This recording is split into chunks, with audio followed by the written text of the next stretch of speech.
राधे राधे, जय श्री कृष्णा। आज की कथा में आप सभी भक्तों का हार्दिक स्वागत करती हूँ। भगवान श्री कृष्ण और श्रीमती राधा रानी की कृपा सदैव आप पर और आपके समस्त परिवार पर बनी रहे। दोस्तों, आज आप सुनेंगे चैत्र मास की कथा का 26वां अध्याय। तो भगवान श्री हरि विष्णु का ध्यान करके आज की पावन कथा का प्रारंभ करते हैं।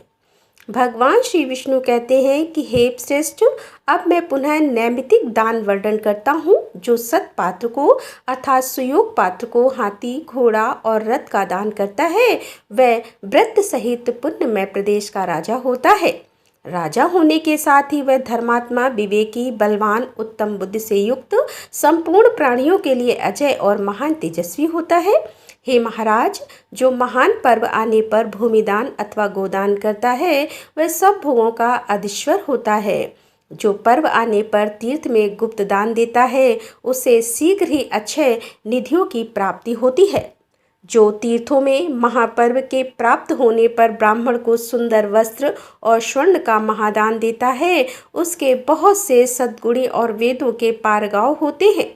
वे सभी आयुष्मान, पुत्रवान, यशस्वी, पुण्य आत्मा, यज्ञ करने वाले तथा तत्वज्ञानी होते हैं। हे महामते, दान करने वाले को सुख, पुण्य एवं धन की प्राप्ति होती है। हे महाराज, कपिला गौ का दान करने वाले पुरुष महान सुख भोगते हैं और ब्रह्मा की आयु पर पर्यंत वे भी ब्रह्मालोक में निवास करते हैं। सुशील ब्राह्मण को वस्त्र सहित स्वर्ण का दान देकर मनुष्य अग्नि के समान तेजस्वी होता है और अपनी इच्छा के अनुसार बैकुंठ धाम में निवास करता है। और अब अभ्युदय दान का वर्णन करता हूँ, तुम ध्यान पूर्वक सुनो। हे नृपश्रेष्ठ, यज्ञ आदि में जो दान दिया जाता है, वह यदि शुद्ध भाव से दिया गया हो तो उससे मनुष्य की बुद्धि बढ़ती है तथा दाता को कभी दुख नहीं उठाना पड़ता। वह जीवन भर सुख भोगता है और मृत्यु के पश्चात दिव्य गति को प्राप्त होकर इंद्रलोक के भोगों का अनुभव करता है। इतना ही नहीं, वह 1000 कल्पों तक के लिए अपने कुल को स्वर्ग में ले जाता है। अब दूसरे प्रकार का दान बताता हूँ, तुम ध्यान पूर्वक सुनो। शरीर को बुढ़ापे से पीड़ित और क्षीण जानकर मनुष्य को अपने कल्याण के लिए दान अवश्य करना चाहिए। उसे किसी की भी आशा नहीं रखनी चाहिए।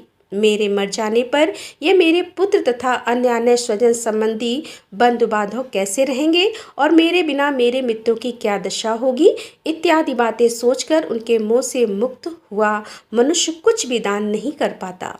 ऐसा जीव यमलोक के मार्ग में पहुंचकर बहुत दुखी हो जाता है। वह भूख प्यास से व्याकुल तथा नाना प्रकार के दुखों से पीड़ित रहता है। संसार में कोई भी किसी का नहीं है, अतः जीते जी स्वयं ही अपने लिए दान करना चाहिए। अन्न, जल, सोना, बछड़े सहित उत्तम गौभूमि तथा नाना प्रकार के फल दान करने चाहिए। यदि अधिक सुफल की इच्छा हो तो पैरों को आराम देने वाले जूते भी दान देने चाहिए। तब बेन ने पूछा, भगवान, पुत्र, पत्नी, माता पिता और गुरु, यह सब तीर्थ कैसे हैं?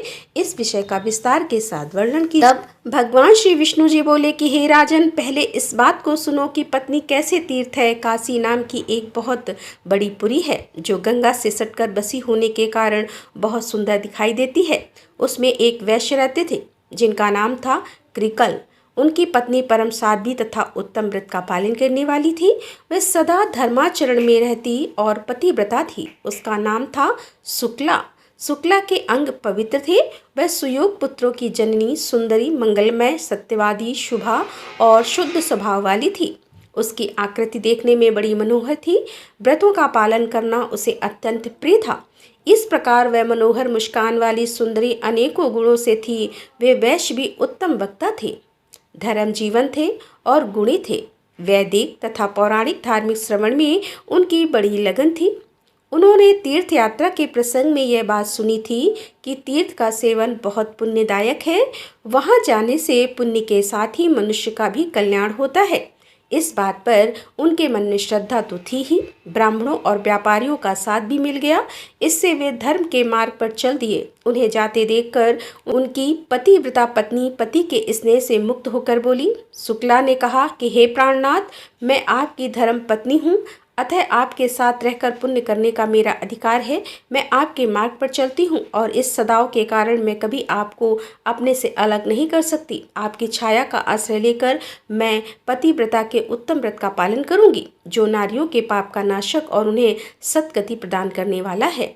जो स्त्री पतिपरायण होती है वह संसार में पुण्यमय कहलाती है। पतियों के लिए पति के सिवा दूसरा कोई ऐसा तीर्थ नहीं है जो इस लोक में सुखद और परलोक में स्वर्ग तथा मोक्ष प्रदान करने वाला हो। हे साधु श्रेष्ठ, स्वामी के दाहिने चरण को प्रयाग समझिए और बाएं को पुष्कर। जो स्त्री ऐसा मानती है तथा इसी भावना के अनुसार पति के चरणों से स्नान करती है, उसे उन तीर्थों में स्नान करने का पुण्य प्राप्त हो जाता है। इसमें तनिक भी संदेह नहीं है कि स्त्रियों के लिए पति के चरणोदक का अभिषेक प्रयाग और पुष्कर तीर्थ में स्नान करने के समान है। पति समस्त तीर्थों के समान है। पति संपूर्ण धर्मों का स्वरूप है। यज्ञ की दीक्षा लेने वाले पुरुष को यज्ञों के अनुष्ठान से जो पुण्य प्राप्त होता है, वही पुण्य साध्वी स्त्री अपने पति की पूजा करके तत्काल प्राप्त कर लेती है। अतः हे प्रीतम, मैं भी आपकी सेवा करती हूँ, तीर्थों में चलूंगी और आपकी छाया का अनुसरण करती रहूंगी और लौट आऊंगी। कृकल ने अपनी पत्नी के रूप, शील, गुण, भक्ति और सुकुमार आता देखकर बारंबार उस पर विचार किया। यदि मैं अपनी पत्नी को साथ ले लूं तो मैं तो अत्यंत दुखदायी दुर्गम मार्ग पर भी चल सकूंगा, किंतु वहां सर्दी और धूप के कारण इस बेचारी को तो हुलिया ही बिगड़ जाएगा। रास्ते में कठोर पत्थरों से ठोकर खाकर इसके कोमल चरणों को बड़ी पीड़ा होगी और इस अवस्था में इसका चलना असंभव हो जाएगा। भूख प्यास से जब इसके शरीर को कष्ट पहुंचेगा तो न जाने इसकी क्या दशा होगी। यह सदा मुझे अपने प्राणों से भी बढ़कर प्रिय है तथा नित्य निरंतर मेरे हस्त धर्म का यही एक आधार है। यह बाला यदि मर गई तो मेरा तो सर्वनाश ही हो जाएगा। यही मेरे जीवन का अवलंबन है, यही मेरे प्राणों की अधीश्वरी है। अतः मैं इसे तीर्थों में नहीं ले जाऊंगा, अकेला ही यात्रा करूंगा। यह सोचकर उन्होंने अपनी पत्नी से कहा, मैं तेरा कभी त्याग नहीं करूंगा। और फिर बिना बताए ही वे चुपके से साथियों के साथ चले गए। महाभाग कृकल बड़े पुण्य आत्मा थे और फिर उनके चले जाने पर सुंदरी शुक्ला देवराना की बेला पुण्य में प्रभात के समय जब सोकर उठी तब उसने स्वामी को घर में नहीं देखा। फिर तो वह हड़बड़ा कर उठी और बैठ गई। अत्यंत शोक से पीड़ित होकर रोने लगी। वह बाला अपने पति के साथियों के पास जाकर पूछने लगी कि हे महाभाग्य गण, आप लोग मेरे बंधु हैं, मेरे प्राणनाथ हैं। कृकल मुझे छोड़कर कहीं चले गए हैं। यदि आपने उन्हें देखा हो तो बताइए। जिन महात्माओं ने मेरे पुण्यात्मा स्वामी को देखा हो वो मुझे बताने की कृपा करें। उसकी बात सुनकर जानकर लोगों ने उससे परम बुद्धिमान कृकल के विषय में इस प्रकार कहा कि हे शबे, तुम्हारे स्वामी कृकल धार्मिक यात्रा के प्रसंग से तीर्थ सेवन के लिए गए हैं। तुम शोक क्यों करती हो? हे भद्रे, वे बड़े बड़े तीर्थों की यात्रा पूरी करके फिर लौट आएंगे। भगवान विष्णु कहते हैं कि हे राजन, विश्वासी पुरुषों के द्वारा इस प्रकार विश्वास दिलाने जाने पर सकला पुनः अपने घर में गई और करुण स्वर से फूट फूट कर रोने लगी। वह पतिपरायण नारी थी। उसने यह निश्चय कर लिया कि जब तक मेरे स्वामी लौट कर नहीं आएंगे तब तक मैं भूमि पर चटाई बिछाकर ही सोऊंगी। घी, तेल और दूध, दही नहीं खाऊंगी। पान और नमक का भी त्याग कर दूंगी। गुड़ आदि मीठी वस्तुओं को भी छोड़ दूंगी। जब तक मेरे स्वामी का पुनः आगमन नहीं होगा तब तक एक समय भोजन करूंगी अथवा उपवास करके ही रह जाऊंगी। इस प्रकार नियम लेकर शुक्ले बड़े दुख से दिन बिताने लगी। उसने एक वेणी धारण करना आरंभ कर दिया। एक ही अज्ञा वे सब अपने शरीर को ढकने लगी। उसका वेश मलिन हो गया। वह एक ही मलिन वस्त्र धारण करके रहती और अत्यंत दुखी होकर लंबी सांस खींचती हुई हाहाकार किया करती थी। वह बिरह अग्नि से दग्ध होने के कारण उसका शरीर काला पड़ गया, उस पर मैल जम गया। इस तरह दुखम आचार का पालन करने से वह अत्यंत दुबली हो गई। निरंतर पति के लिए ही व्याकुल रहने लगी। दिन रात रोती रहती। रात को उसे कभी नींद नहीं आती थी और ना ही उसे भूख लगती थी। शुक्ला की यह अवस्था देखकर उसकी सहेलियों ने आकर पूछा, सखी शुक्ला, तुम इस समय रो क्यों रही हो? सुमुखी, हमें अपने दुख का कारण बताओ। शुक्ला बोली, सखियों, मेरे धर्मपरायण स्वामी मुझे छोड़कर धर्म कमाने गए हैं। मैं निर्दोष साध्वी, सदाचार परायण और पतिव्रता हूँ। फिर भी मेरे प्राणनाथ मेरा त्याग करके तीर्थ यात्रा कर रहे हैं। इसी से मैं दुखी हूँ। उनके वियोग से मुझे बड़ी पीड़ा हो रही है। हे सखी, प्राण त्याग देना अच्छा है, किंतु प्राण स्वामी का त्यागना कदापि अच्छा नहीं है। प्रतिदिन का यह दारुण वियोग अब मुझसे नहीं चाहा जाता। सखियों, यही मेरी दुख का कारण है। नित्य के विरह से ही मैं कष्ट पा रही हूँ। सखियों ने कहा कि हे बहन, तुम्हारे पति तीर्थ यात्रा के लिए गए हैं। यात्रा पूरी होने पर वे घर लौट आएंगे। तुम व्यर्थ ही शोक कर रही हो, ताई अपने शरीर को सुखा रही हो तथा अकारण ही भोगों का परित्याग कर रही हो। अरे, मौत से पियो क्यों कष्ट उठाती? कौन किसका स्वामी, कौन किसके पुत्र और कौन किसके सगे संबंधी है? संसार में कोई किसी का नहीं है, किसी के साथ भी नित्य संबंध नहीं है। हे बाले, खान पान और मौज उड़ाना यही संसार का फल है। मनुष्य के मर जाने पर कौन इस फल का उपभोग करता है और कौन उसे देखने आता है? शुक्ला बोले, सखियों, तुम लोगों ने तो बात कही है, वह वेदों को मान्य नहीं है। जो नारी अपने स्वामी से पृथक होकर सदा अकेली रहती है, उसे पापनी समझा जाता है। श्रेष्ठ पुरुष उसका आदर नहीं करते। वेदों में सदा यही बात देखी गई है कि पति के साथ नारी का संबंध पुण्य के संसर्ग से ही होता है और किसी कारण से नहीं। अतः उसे सदा पति के साथ ही रहना चाहिए। शास्त्रों का वचन है कि पति ही सदा नारियों के लिए तीर्थ है। इसीलिए स्त्री को उचित है कि वह सच्चे भाव से पति की सेवा में प्रवृत्त होकर प्रतिदिन मन, वाणी, शरीर और क्रिया द्वारा पति का ही आवाहन करे और सदा पति का ही पूजन करे। पति स्त्री का दक्षिणा अंग है, उसका वाम पार्श्व ही पत्नी के लिए महान तीर्थ है। गृहस्थी नारी पति के वाम भाग में बैठकर जो दान, पुण्य और यज्ञ करती है, उसका बहुत बड़ा फल बताया गया है। काशी की गंगा, पुष्कर तीर्थ, द्वारिकापुरी, उज्जैन तथा केदार नाम से प्रसिद्ध महादेव जी के तीर्थ में स्नान करने से भी वैसा फल नहीं मिल सकता। यदि स्त्री अपने पति को साथ लिए बिना ही कोई यज्ञ करती है तो उसे उसका कोई फल नहीं मिलता। पतिव्रता स्त्री उत्तम सुखपुत्र का सौभाग्य, स्नान, दान, वस्त्र, आभूषण, सौभाग्य रूप, तेज, फल, यश, कीर्ति और उत्तम गुण प्राप्त करती है।